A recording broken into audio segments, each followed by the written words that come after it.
I wake up before the sun most days, the soft hum of dawn barely stirring as I pull myself from bed. The alarm's cold insistence feels like a call to arms, demanding I prepare for another day of pushing, striving, and proving. I shuffle through my morning routine, the quiet house bearing witness to my determination. No distractions, no lingering over breakfast, just a steady march toward the work that won't pause until everything's taken care of. There's a resolve inside me, something I can't shake that says, effort equals reward. That's what I've always believed, the invisible law guiding my hours and choices. But the truth bites differently, doesn't it? Despite waking early, staying late, skipping a few moments of rest here and there, the numbers on my bank statements, the mounting bills, and the dreams stalled on the shelf whisper a harsher story. It's like swimming against a current that's constantly pulling me backward even as I swim harder. The promises I made myself, that if I just kept working, kept sacrificing, the payoff would come, feel increasingly fragile. Each paycheck arrives with less weight. Each paycheck is absorbed by essentials and emergencies, leaving no room for the future I imagined. There's a quiet exhaustion here, but deeper than just physical tiredness, something that crashes heavier inside. I notice it creeping in when I catch myself comparing, watching someone else breeze through life, seemingly with less effort, less stress, and more financial ease. It's almost maddening how their balance feels so unlike my chaos. I hear a nagging voice, one that's been growing louder with every unpaid bill and postponed plan. What's wrong with me? Why doesn't my work translate into abundance? Am I just not enough? Sometimes, late at night, I sit with these questions, the silence around me heavy with their weight. They aren't just fears about money. They're doubts about who I am, what I'm worth, and whether my life's work has any real value. This creeping ache digs into my identity in ways I hadn't anticipated. The man who was once proud of his hustle now hides a quiet shame about his financial reality. I start sensing a divide inside, a part of me that believes in worth through effort, and another that doubts if all that effort means anything at all. It's an emotional tension I didn't expect, like the ground shifting beneath me even as I march on. The more I try to push, the more tired it feels, and the less I'm sure where this path is leading. I watch my hope flicker dimmer, and without hope, everything turns gray. I see other people daring to take chances, to chase bigger dreams, and I want to join them but hesitate. Something inside me whispers warnings, born of fear and the instinct to survive rather than thrive. It tells me to settle for what's safe, what's known, even if it's not what I truly want. The refusal to risk feels like a shield against disappointment, but it also cages me in. The harder I cling to this survival mode, the more I realize I'm living on the edge of my potential, not fully stepping into what could be. I know this story because it's mine, and maybe it's yours too. The relentless grind without the glow of progress, the weariness that isn't just in muscles but in spirit, the questions that echo louder in quiet moments. These aren't small frustrations. They are the hidden battles shaping how we live, how we see ourselves, and how we relate to money. But this isn't a tale about defeat. It's the first step toward understanding why the equation of effort and reward feels broken, and what that means for who we are beneath it all. As I sit here reflecting, the weight begins to shift, just slightly, hinting that this journey isn't about pushing harder blindly. It might be about finding a new lens, a new way of aligning what we do with what we deserve and desire. It's a realization that something beneath the surface needs attention, not just the surface numbers on a statement or the hours on a clock. It's something deeper, a call to recalibrate how I see my work, my value, and my financial path. And with that fragile glimmer of insight, I feel a stirring of possibility. The story we're about to explore isn't just about working harder or making more money. It's about understanding the silent dialogue between our heart and our wallet, between who we believe we are and what our efforts are really creating. If you've ever felt that your sacrifice goes unnoticed, that your struggle never translates into the life you imagine, or that somewhere along the way your identity got tangled with a relentless cycle of toil and disappointment, you're not alone. This is our story, and it's time we tell it fully, with honesty, compassion, and hope.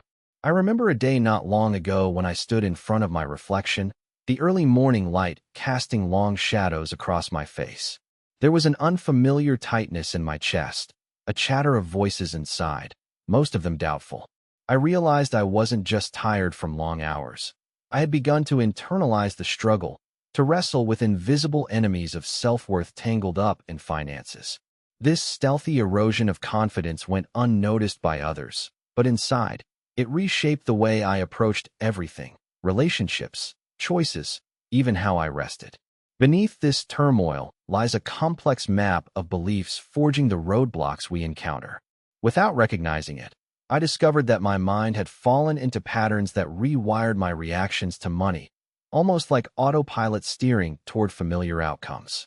If I spend, it triggers guilt. If I save, anxiety whispers about missing out. If I relax, a nagging fear surfaces that I'm falling behind. This tangled web of feelings isn't random. It's a mosaic formed over years of experiences, lessons absorbed from family, culture, and personal setbacks. Once, I heard a phrase from a mentor: "Our brains are wired to protect, not to prosper." It struck me because it explained why I found myself retreating rather than exploring new paths to abundance. When financial uncertainty pounded at the door, my instinct wasn't to strategize or envision growth, but to hunker down, retreat into caution, and avoid risks, even the calculated ones that could lead to breakthroughs. It was as though my psyche chose safety over opportunity, locking my potential beneath layers of fear. There was a moment when a friend invited me to consider investing in a small business. The proposal sounded promising, yet I recoiled, not from logic or analysis, but from a murmur deep within that warned of loss and failure.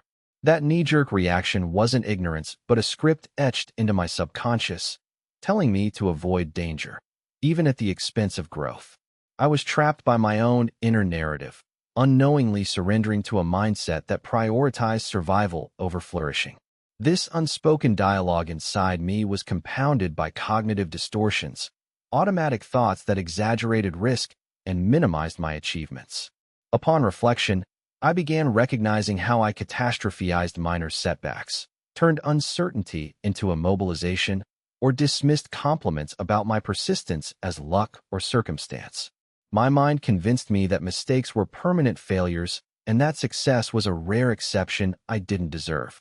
This mental loop drained my motivation and obscured opportunities that I might have otherwise seized. In one particular instance, I recall receiving feedback at work praising my diligence and impact. Normally, I'd feel uplifted, but instead, a voice just below awareness dismissed it. "They don't see the whole picture. You're just doing the minimum." That internal critic dulled the moment, erasing a chance to build self-esteem and refuel confidence. When such patterns repeatedly play out, they embed deeply, shaping the stories we tell ourselves about what's possible or impossible in life. Another layer I unearthed is how our self-perception tied to money often wears camouflage, mixing facts with identity in confusing ways. I noticed that I began defining my worth less by actual accomplishments and more by how close I was to an invisible ideal of financial success. This added pressure generated a constant comparison game where my value was measured against shifting benchmarks invisible to others but profoundly felt inside. It was like chasing a mirage, never quite reaching a destination, yet feeling the weight of the chase every day. At times, I wondered whether my relationship with money was reflecting deeper wounds, old stories of scarcity passed down from my family or painful experiences that shaped my approach toward abundance. I reached a point where I saw financial challenges not only as obstacles, but as coded messages about my inner landscape, inviting me to unpack unresolved emotions I had buried beneath practical concerns. This realization was both unsettling and liberating, acknowledging that healing money stress meant tending to emotional roots I hadn't dared explore before. Facing this truth, I started to pay attention to my triggers. What situations sparked tension, judgment, or withdrawal with money? For instance, when unexpected expenses arrived, I'd shrink into silence, feeling shame rather than asking for support. Or when I thought about investing in myself, whether via education or wellness, hesitation mingled with unspoken doubts about deserving. These emotional signals became guideposts, spotlighting areas where my beliefs distorted reality and limited growth. I also came to understand how habits silently govern financial decisions, often outside conscious awareness. Like a river carving its own course over time, repetitive behaviors, checking accounts obsessively, avoiding budgets, or impulsively spending to soothe anxiety, solidify neural pathways that sustain patterns. To disrupt this cycle, I realized I needed to unearth the stories fueling these habits, not just address behaviors superficially. Without this deeper work, reform felt like patching a leaking roof during a storm. One afternoon, sitting by the window with a journal, I began writing letters to my fears, naming them, questioning their origin, and gently challenging their truth. This practice unraveled some power from years of automatic thoughts, shining light into dark corners where self-doubt nested. I found that articulating these feelings made them less overwhelming and more manageable, giving me room to consider new narratives where failure wasn't fatal and worth wasn't conditional on balance sheets. Through all this, I faced a perplexing paradox. While I craved financial security, my internal dialogues resisted the very strategies that could nurture that security, such as embracing calculated risks or celebrating progress. Breaking this inner stalemate meant cultivating awareness of when my mind was hijacked by fear or old messages. It required an ongoing commitment to cultivate patience with myself amid uncomfortable feelings, recognizing that reprogramming these entrenched beliefs was a gradual dance, not a sudden flip. I also realized that the battle wasn't solely internal. External pressures, societal expectations, and cultural stigmas weave themselves into this psychological fabric, influencing how we perceive success and failure. For instance, witnessing peers' curated versions of prosperity on social media heightened feelings of inadequacy, distorting my perspective and fueling comparison traps.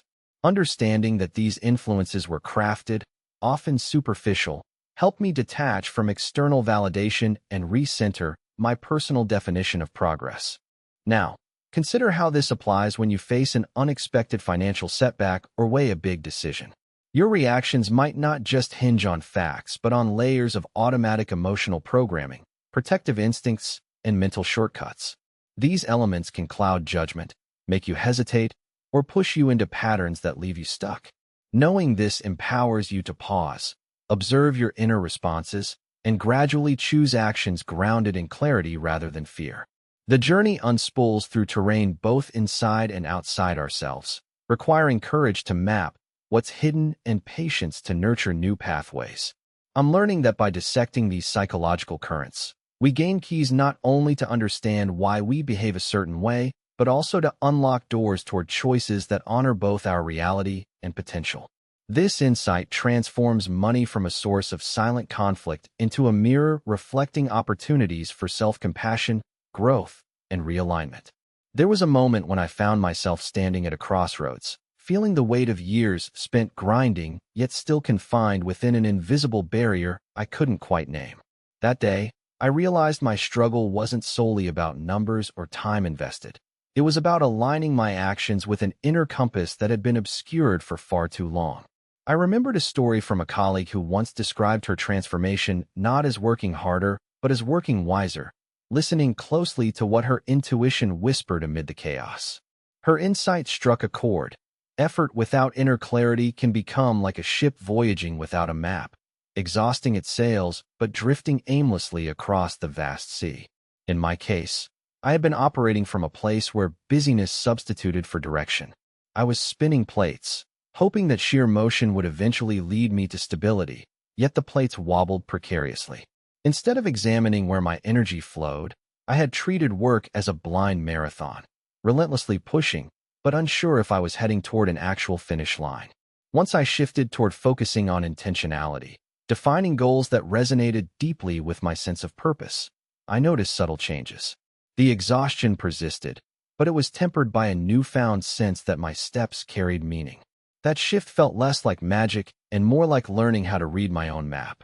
One vivid episode that stands out happened when I decided to reluctantly say no to a project that demanded all my time but yielded minimal growth. The decision felt like a rebellion against my old script, which told me I needed to chase every opportunity without question. But in that refusal, I discovered pockets of freedom, moments where I could breathe, recalibrate, and invest in initiatives aligned with my values. It was as if pruning a tree allowed for healthier branches to thrive. That experience taught me that effort filtered through conscious choice breeds a different energy than effort expended out of compulsive obligation. Beyond my personal shifts, I began to appreciate how external expectations had entangled with my self-expectations, creating a tangled web that disguised dissatisfaction as failure. Culture often venerates relentless hustle, painting rest or reflection as weakness. Going deeper, I recognized how I had absorbed a script that equated worth with visible output, how many hours were logged, how much was accomplished. This perspective narrowed my vision, making me blind to the subtle but powerful gifts in pacing myself, celebrating small wins, and understanding that value can be invisible to the clock or balance sheet. I recall a day when, after an unusually calm afternoon away from my desk, a wave of guilt crept in. My inner voice chastised me. You're falling behind. You should be working harder. Yet, in that stillness, I noticed an undercurrent of peace, proof that productivity and diligence need not be enemies of rest. I began experimenting with cycles of engagement and renewal, discovering that when I allowed my mind moments to recharge, creativity sparked in ways that overtime never ignited. It was a compelling lesson. Labor without restoration is carpentry without sanding, a rough, unfinished product prone to splinters and cracks. A turning point came when I invited someone I respected to review my financial game plan. The feedback shone light on the fact that my approach focused too heavily on doing without embedding reflection on my values or vision. It was like running on a treadmill with no destination in mind. I was exerting energy, but unsure if the path led anywhere I truly desired. Together, we reframed effort as a layered dance between action, intention, and adaptive learning. This approach transformed the way I viewed setbacks. Obstacles became signals, not indicators of failure, but of needed course corrections. From then on, every financial choice or work-related decision felt like an opportunity to connect with a deeper question. Am I moving toward who I want to become? This inquiry became a compass needle, pointing me beyond surface achievements to the internal landscape guiding my efforts. Moments when I caught myself sliding back into purely reactive busyness, I gently reminded myself to pause and realign. It was difficult. Old habits had roots like stubborn vines, but that intentional pause created pockets of possibility where clarity grew. On a particularly challenging morning, I sat with this tension, doubting if progress was real or just a mirage. To anchor myself, I wrote a letter addressed to my future self, imagining the version of me who had mastered balancing commitment with care. I described in detail not only the financial milestones I hoped to reach, but also the mindset and emotional resilience that defined that version. Holding that letter felt like drawing a thread through the fog, a tangible connection to a destination I believed awaited if I kept steering consciously. As these insights layered upon one another, I started to embrace discomfort as a necessary tutor rather than a foe. Effort ceases to be a soul-sapping grind when it's invested within a framework of meaning, adaptation, and self-compassion. I found that guarding space for learning, reflection, and strategic adjustment turns perseverance into a refined craft, not just brute force. In this new rhythm, the relationship between work and worth grew less fraught, hinting that prosperity isn't a measure of unceasing toil, but the harmony between our actions and our heart's true compass. Now, imagine confronting a pivotal financial choice with this mindset. Instead of rushing forward out of obligation or fear, you pause to ask what aligns with your values, what lessons the situation offers, and what course corrections might be warranted. This internal dialogue reshapes your connection with effort from being a source of anxiety into a wellspring of empowerment. This is the essence of working with awareness, crafting a life where doing and being collaborate seamlessly, creating fertile ground for real growth and lasting fulfillment. One afternoon, I found myself sitting alone in a crowded cafe, surrounded by the low hum of conversations and clinking cups. I was supposed to be working, making the calls, and answering the emails that seemed endless. Instead, my mind kept drifting to a question that had quietly circled in my thoughts for weeks. What if effort isn't inherently valuable unless it's directed by purpose? This question unsettled me because it challenged a belief long held sacred. that dedication alone is the key to success. Yet, sitting there, the realization gnawed at me that effort without alignment often turns into a blind march, a repetition of motions disconnected from meaningful outcomes. My friend Marcus once shared a story about his grandfather, a man who worked the land from dawn to dusk with unwavering strength, yet witnessed meager returns season after season. His grandfather's toil was a testament to endurance, but what struck Marcus was the realization that survival sometimes overshadowed thriving. This parable offered me a fresh lens toward my own journey. It showed how exertion wasted on fruitless soil becomes a drain, regardless of how much we devote ourselves. The lesson whispered gently: resilience must walk hand in hand with strategy. One without the other breaches the delicate balance necessary for flourishing. Reflecting on my own habits, I began noticing patterns where my energy funneled into tasks that felt urgent but lacked substantive progress on goals that mattered deeply. There were nights when I toggled between emails and spreadsheets, convincing myself these were steps toward stability. Yet, the clarity of true advancement was absent. It was like I was walking through a dense fog, putting one foot ahead of the other without a clear destination in sight. The exhausting routine dulled my capacity to innovate or dream beyond the immediate scramble. That depletion seeped into relationships, coloring interactions with irritability and disconnection. In one particularly vivid moment, I recall an interaction with my daughter, Lily. She tugged at my sleeve, asking why I never seemed to have time anymore. I couldn't offer a satisfying answer, caught between guilt and fatigue. Her innocent question echoed louder inside me than I expected, spotlighting a silent fracture where my efforts to provide were isolating me from the joy I yearned to share. That day forced me to confront how my version of sacrifice had unwittingly become a barrier, severing the very connections that could sustain me emotionally and even fuel my motivation. Prompted by this awareness, I sought out conversations with others navigating similar tension. At a community gathering, I met Sophia, an entrepreneur juggling client work and family life. She described carving small windows of intention each day, moments to breathe, reflect, recalibrate, before plunging back into her work. It's not about endless pushing, she told me, but about periodic resetting that keeps you connected to why you started. Her words struck a chord. I had ignored the necessity of replenishing my internal resources, mistaking constant movement as a sign of effectiveness, when in truth, it was fraying my resolve.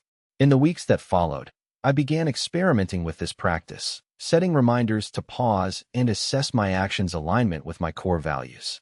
These short reflections felt like beams of light breaking through a canopy of overwhelm. During one such pause, I wrote down a list of what truly inspired me: creative problem solving, spending unhurried afternoons with Lily, advancing projects that contribute to community well-being. The clarity that emerged helped me identify activities draining my energy without registering any meaningful impact on those aspirations, obligations I had clung to because of habit and fear of letting go. With this fresh perspective, I confronted a daunting decision: to delegate certain responsibilities I traditionally held tightly. Handing over tasks was uncomfortable, stirring anxieties about losing control or appearing less competent. Yet, as I entrusted others, a space opened within me. Freed from micromanaging every detail, I found time and mental bandwidth to invest in deeper planning and relationship building. The contrast was stark. Releasing control didn't weaken my position. In fact, it fortified it by allowing me to focus on leveraging my unique strengths. On a brisk morning not long ago, I sat by my window, journal in hand, sketching an outline for a project that encompassed both my professional skills and personal convictions. Writing out the plan felt like constructing a bridge over the turbulent waters of doubt and exhaustion. Each step anchored in intention, time frames adjusted to respect natural rhythms, and checkpoints aligned with values rather than external pressure. I realized that cultivating this balance between action and reflection transformed my toil into a source of creative energy, rather than merely a mechanical routine draining my spirit. Now, consider how this applies whenever you confront a financial challenge or the temptation to simply grind through tasks. What if the question shifted from how much can I endure to what am I aiming to build? This subtle yet profound change in perspective rewires our approach. It opens the door to embracing patience without passivity, resilience intertwined with adaptability, and consistent effort informed by meaningful purpose.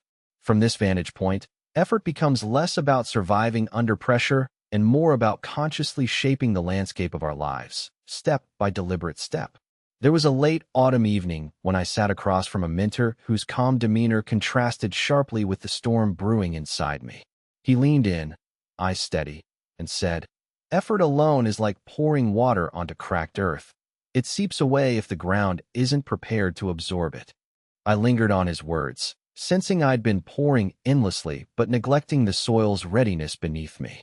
This metaphor struck a different chord, highlighting an unseen dynamic. The state of my internal environment profoundly shaped how my labor manifested in financial outcomes. I began paying attention to my relationship with uncertainty. Until then, I hadn't realized how much anxiety lurked beneath my every decision, quietly siphoning energy and blurring clarity. My dread of the unknown often triggered a subconscious freeze, making me overanalyze minor choices or avoid bold moves altogether.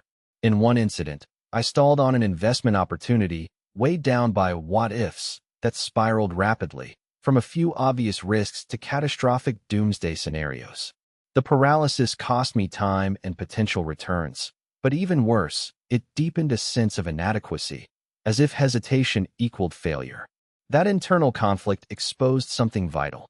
Fear was distorting my view, creating barriers far more formidable than the actual risks.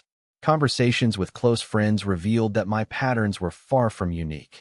Mara, a colleague juggling freelance income and family, described her own battles with analysis paralysis, a cycle where fear of errors leads to inaction, which then breeds regret and self-criticism. She mentioned how doubling down on sheer persistence only intensified her burnout, detaching her from the joy that initially inspired her ventures. Our exchange opened my eyes to how exertion can become entangled with internal resistance, creating a drag that drains vitality despite sheer industriousness. One afternoon, while hiking beneath tall pines, the metaphor of roots and growth came alive in my mind. I realized that productive effort requires anchoring in grounded self-awareness and emotional well-being. Just as a tree's branches can't flourish without deep roots, my drive needed nourishing foundations. I understood that fueling effort with unresolved tension or self-doubt starves forward momentum. The image stayed with me, reminding me to cultivate patience and curiosity about my emotional soil, observing fears or beliefs without judgment. To shift this internal landscape, I began experimenting with rituals that connected action with reflection. Before plunging into demanding tasks, I took a few minutes to breathe deeply and silently ask what this work represented in my larger story. Did it align with what I truly valued? Could it grow the quality of life I envisioned? These moments weren't grand but intimate, a whispered check-in that subtly reoriented my intentions. Over time, this practice cultivated a steadier presence, allowing me to act with clearer purpose instead of operating on blind momentum. Another profound insight emerged when I confronted the compulsion to prove my worth through productivity alone. I accepted a retreat invitation organized by a group focused on emotional intelligence and financial health. Surrounded by others who grappled with concealed struggles, I heard stories revealing how relentless busyness masked fears of inadequacy. Vulnerability replaced bravado in those conversations and, paradoxically, revealed strength I hadn't recognized inside myself. That space became fertile ground for dissolving the conviction that self-value had to be earned strictly through measurable accomplishments. During the retreat's closing session, the facilitator guided us through an exercise imagining our lives as gardens. I pictured my corner patch, where weeds had overtaken bright shoots, and realized I'd been neglecting emotional compost, the experiences of rest, play, and honest self-talk that enrich growth.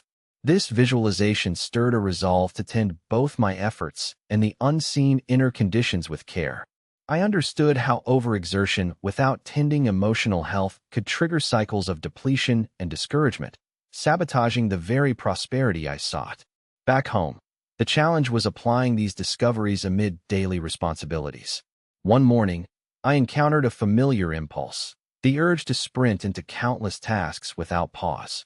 Instead, I deliberately slowed my pace, journal in hand, exploring the thoughts and sensations that first surfaced before diving in.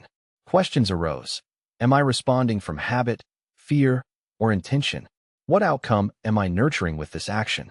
Sitting with such inquiry was discomforting but revealing, cutting through autopilot and opening spaces for thoughtful decisions.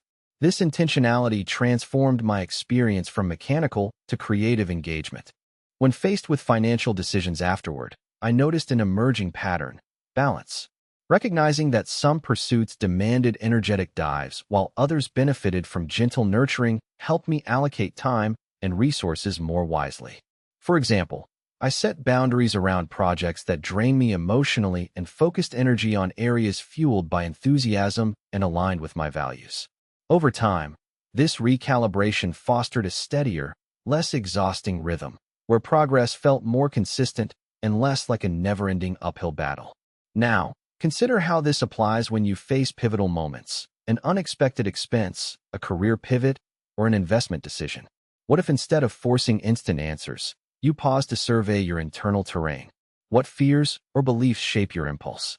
What hidden reserves lie untapped beneath anxiety or urgency? Cultivating mindful awareness becomes a powerful tool, not just in avoiding pitfalls, but in directing your efforts so they root deeply in resilience and authenticity. This subtle shift, almost imperceptible at first, can unlock pathways where your work transforms from mere exertion into meaningful evolution. The day came when I found myself sitting across from an old friend whose career success seemed effortless compared to my relentless struggle.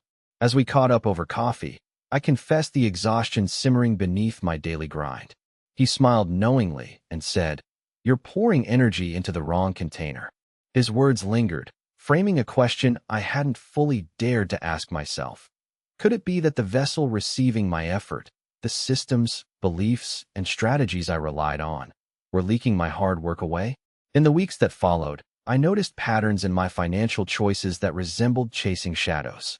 For instance, I'd focus heavily on increasing income, but overlook the subtle erosion caused by sporadic small expenses, the hidden drips that stealthily emptied my accounts over time. One evening, tallying such expenses made me realize I had been fighting an uphill battle without patching the unseen holes draining my resources. It led to a surprising shift. Managing effort wasn't only about working harder or longer. It required building resilience through precision, discipline, and intentional repair. On an autumn afternoon, I came across a local workshop teaching basic budgeting techniques. Skeptical but curious, I attended, hoping to patch practical holes in my financial sails. The instructor emphasized the importance of categorizing expenses not as burdens, but as conscious choices, each bearing emotional weight and values behind them. That perspective resonated deeply.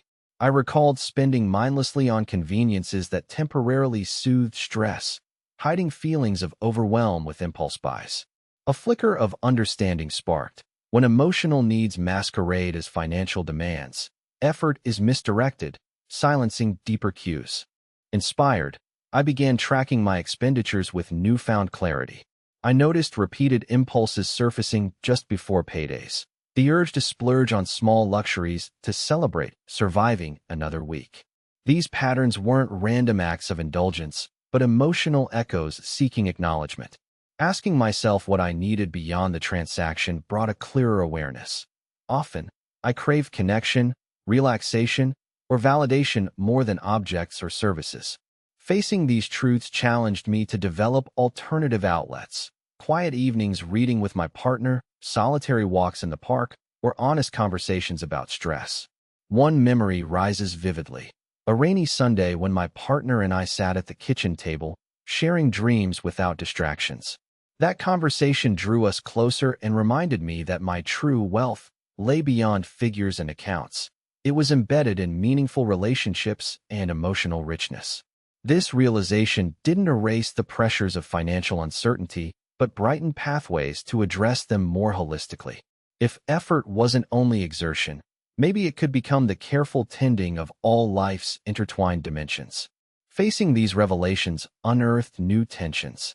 I struggled to disentangle worth from achievement, often falling into the trap of equating relentless productivity with dignity.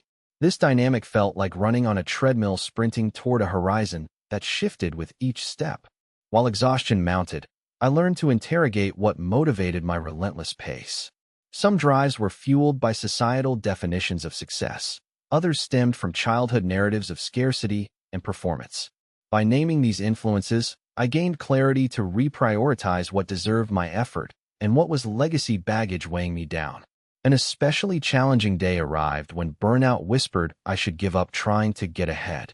Instead of collapsing under despair, I reached out for support from peers, mentors, and even professional guidance. These conversations illuminated blind spots and introduced frameworks for creating sustainability in how I work and manage resources. I discovered that building boundaries around effort was not a sign of weakness, but a critical skill akin to an athlete pacing themselves for endurance, rather than burning out in a sudden surge. One technique I adopted involved dividing financial tasks into manageable chunks and scheduling deliberate breaks to reset focus.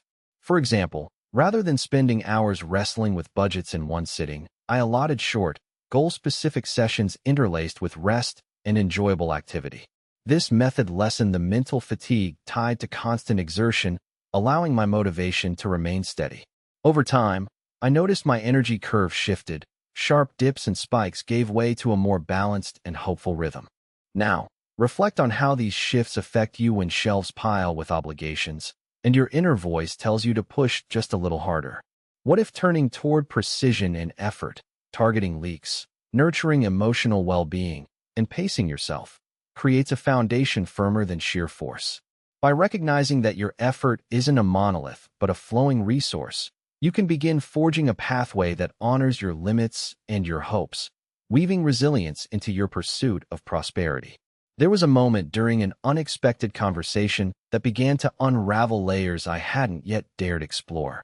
A close friend, someone whose financial struggles mirrored mine in intensity but diverged in outcome, confided in me about a practice she'd developed, embracing deliberate pauses amidst the chaos. She described how stepping back from the whirlwind helped her observe the subtle emotional currents fueling her actions, something I'd overlooked completely. Her insight ignited a spark. It wasn't about ceasing effort, but learning to discern what truly deserved my energy. That subtle shift felt like discovering a compass where before I had only a ticking clock. I started to experiment with this approach, not in grand and rigid plans, but through small, unassuming moments woven into daily life. One evening, after a long day juggling work and family demands, I sat quietly in my living room, intentionally observing how my mind raced whenever I thought about upcoming bills or projects. I noticed a tightening in my chest, a subtle constriction I hadn't acknowledged before. Instead of trying to squash these sensations or push through them, I allowed myself to view them with curiosity, a gentle inquiry, as if they were visitors arriving unexpectedly. That acceptance chipped away at the mounting pressure, replacing it with an opening to understand what lay beneath my persistent sense of scarcity. On a particularly chilly afternoon, I ventured outside for a solitary walk down a narrow trail near my home. The crunch of fallen leaves beneath my boots contrasted with the stillness of the trees, their bare branches reaching skyward like fragile reminders of endurance. As I strolled, the rhythm of my footsteps crossed paths with thoughts about desire and restraint. I recognized how I had been caught in a cycle of relentless accumulation of tasks, believing my worth was proportional to how packed my days were. But nature whispered a contrasting lesson. Growth involves phases of quiet dormancy and replenishment as much as bursts of energy. This metaphor settled deep inside, inviting me to honor the spaces where nothing visible happens, yet vital shifts are underway below the surface. Meanwhile, I became intrigued by narratives beyond my own, exploring how different cultures and individuals relate to work, reward, and financial success. I met a retired craftsman at a local market who spoke of his lifetime dedicated not to chasing wealth, but mastering a skill. Each piece he created was a deliberate act, infused with patience and intention. He explained that prosperity, for him, was not measured in digits or possessions, but in the satisfaction born of mindful repetition and quiet confidence. His story expanded my field of vision. Maybe the endless chase common in my circles wasn't the sole path to fulfillment, and alternative rhythms could be just as valid and nourishing. In one afternoon brainstorming with a colleague, I brought up the idea of energy budgets, likening them to managing financial budgets, but applied internally to how we allocate mental and emotional capacity. We joked about the absurdity of tracking feelings like expenses, yet the metaphor stuck. I began mapping my emotional income and expenditures, noticing days when I was overspending on worry, guilt, or haste, leaving very little reserve for creativity or joy.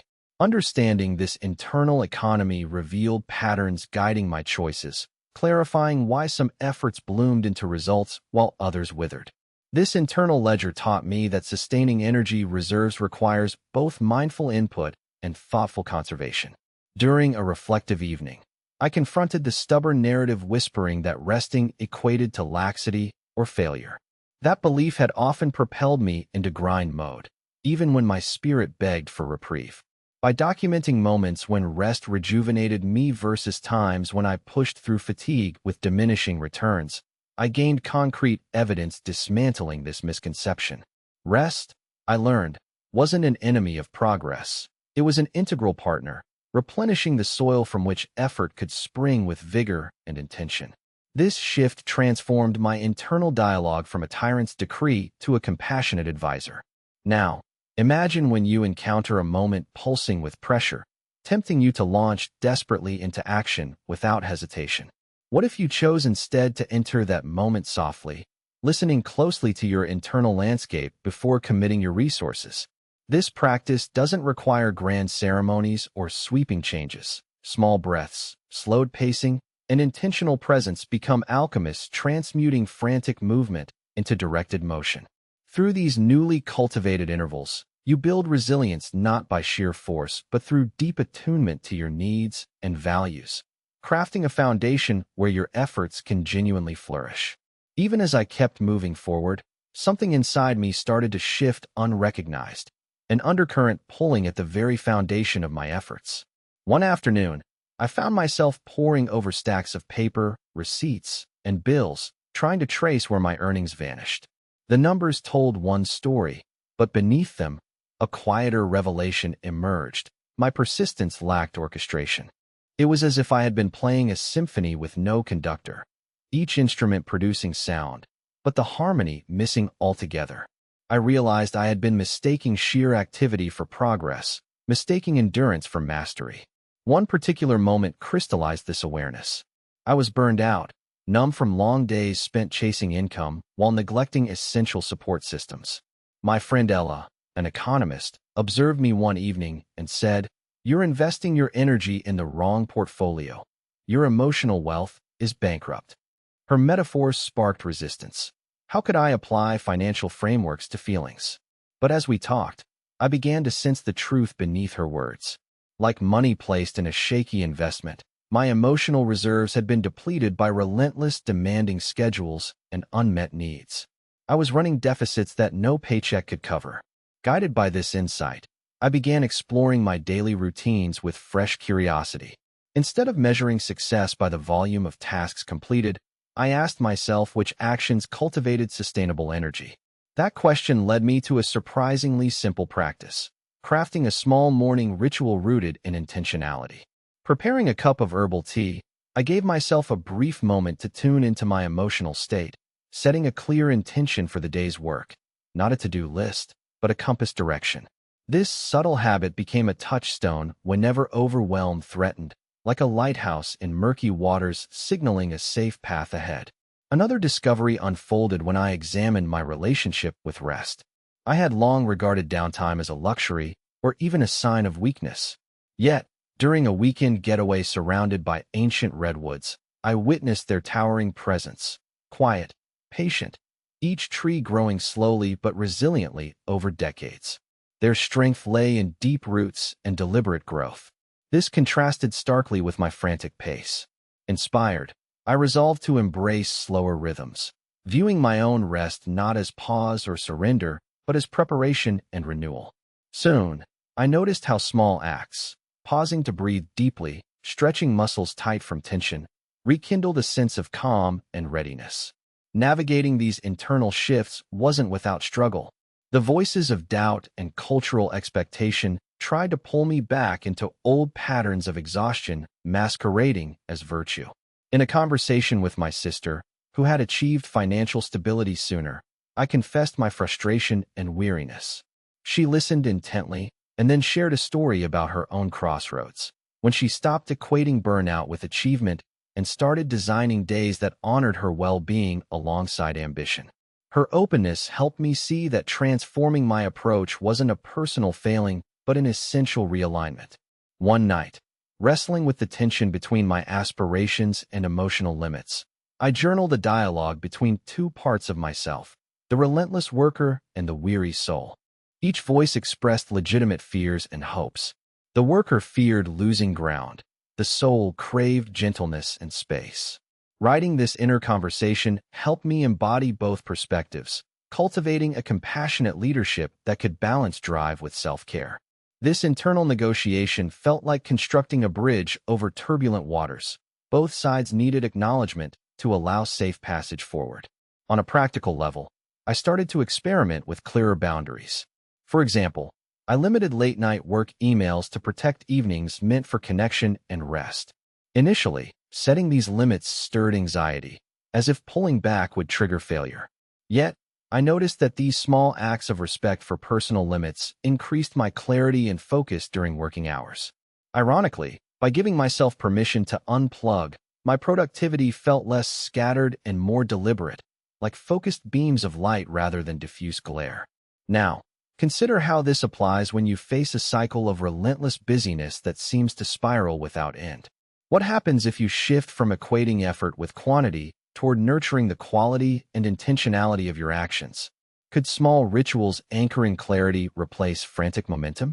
Might embracing rest as a strategic asset foster sustained vitality instead of repetitive depletion? Reflecting on your own internal rhythms can reveal spaces ripe for renewal, where transformation grows not from pushing, but from harmonizing your energy with your purpose. As I sit here now, tracing the subtle shifts that have unfolded within me, I sense beneath the surface a slow unfolding, a quiet weaving of threads previously scattered. It's as though the inner landscape, once rugged and fractured, is beginning to reveal patterns that, while complex, hint at a deeper coherence. I catch myself noticing how the countless efforts, the restless striving, and the tangled doubts are not isolated struggles, but currents converging toward a larger design. Something intricate and alive, like a river gaining strength as tributaries merge. The tension between endless motion and stillness, the search for meaning amidst chaos, no longer feels like opposing forces warring inside me. Instead, they emerge as dance partners, their movements intertwined in ways I'm only beginning to understand. When I recall the silent battles to make sense of my worth beyond hourly labor, I realize those moments were invitations to meet myself with fresh eyes. There was resistance, certainly, but also a call to embrace the paradox, that strength grows not solely through pushing forward, but also through yielding, listening, and allowing transformation to seep in unhurriedly. I also perceive how the stories I carry blend with the rhythms of the world around me. Like leaves caught in shifting breezes, my thoughts and emotions flutter between old narratives and budding insight. Yet, within the fluttering, a steady pulse emerges, less a force demanding control and more a steady heartbeat marking presence. That pulse is where intention and vulnerability coexist, guiding each choice beyond automatic habit or anxiety-driven response. It feels deliberate but gentle, firm yet kind-hearted, as if I have found a way to walk a path that honors both my ambition and my limits. In conversations with others, I notice that this unfolding isn't mine alone. Our shared yearning to connect effort with meaning resonates beneath surface struggles. There's a collective hush, a space where the pretense of endless productivity softens, and honesty about fatigue, fear, and hope can thread through. I think of how often we mask uncertainty with busyness, assigning value to output to deflect the discomfort of questioning. But here, in these quieter moments of reflection, I sense a communal courage weaving through, inviting us to look beneath the hurried exterior toward the rich, sometimes messy interior landscape waiting for gentle cultivation. Sometimes I imagine this process as tending a garden in shifting seasons. There are bursts of flowering and periods of dormancy, times when pruning is necessary and moments when soil needs replenishment unseen beneath the surface. Our efforts, no matter how rigorous, are shaped by forces larger than willpower or grit alone. They exist in a dynamic interplay with rest, intention, and the soft shifting of perspective. Through this lens, the tension between striving and surrender becomes less of a conflict and more a cyclical rhythm echoing the natural world's endless capacity for renewal. Reflecting on this journey so far, I find that the urge to control, to fix, and to push relentlessly recedes just enough to allow space for curiosity and openness to emerge. In this openness, I glimpse a possibility that our relationship to effort and worth is not fixed but can be gently reimagined. Instead of a brutal ledger tallying what we've done against what we lack, effort can become an act of self-respect and mindful presence, something grounded in awareness rather than reaction, aligned with an inner compass rather than external demand. I invite you to breathe into this moment with me, to feel how these threads intertwine within your own story. The texture of persistence woven with patience, ambition balanced with acceptance, and action infused with intention creates a tapestry at once vulnerable and resilient. While the final step remains ahead, there is something deeply nourishing in recognizing that the path we've traced so far carries its own wisdom, a subtle invitation to step forward from a place where effort and self-kindness are no longer enemies, but allies in shaping the life we aspire to live. The path I have walked has not been marked by sudden revelations or dramatic transformations, but by a slow, profound unraveling, a peeling back of layers to reveal truths I scarcely recognized were buried so deeply. I came to understand that the toll of relentless effort isn't merely physical weariness. It seeps into the very marrow of identity and self-worth. And yet, beneath the strain lies a whisper, an invitation to explore our relationship with work, value, and the quiet spaces between action and meaning. I recall a moment when, after a long day of pushing against invisible walls, I sat in stillness and finally allowed myself to feel the weight pressing against my chest, not as something to be conquered, but as an authentic signal. This heaviness spoke volumes about a disconnect between what I thought my sacrifices should yield and what my spirit craved in solitude.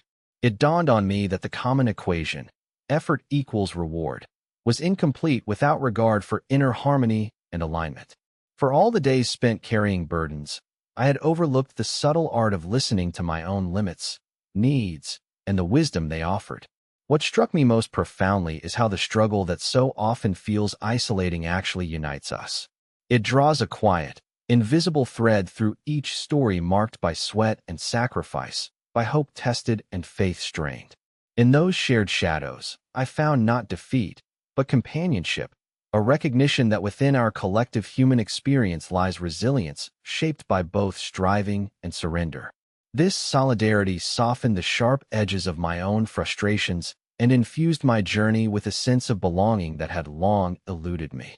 Through dialogue with others, I realized that redefining effort calls for courage not just to act differently, but to think differently, to surprise ourselves by embracing patience, self-compassion, and trust in an unfolding process that defies precise control.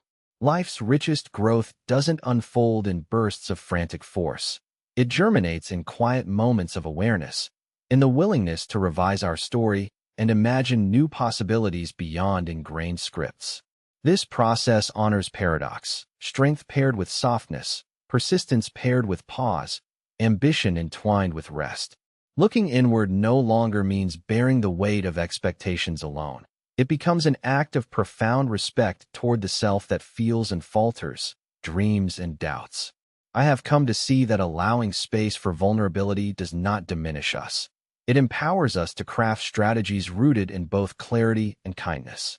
True progress, then, emerges not as a relentless chase, but as a dance, a dynamic interplay where each step forward is balanced by an opening inward. If I could speak to the part of you searching, weary, yet yearning for a breakthrough, I would say, grant yourself permission to reimagine your narrative. Notice where effort drains, and where it enlivens. Lean into practices that cultivate a rhythm attuned to your unique cadence, freeing you from the tyranny of constant motion. The courage to slow down, reflect, and realign is profoundly transformative.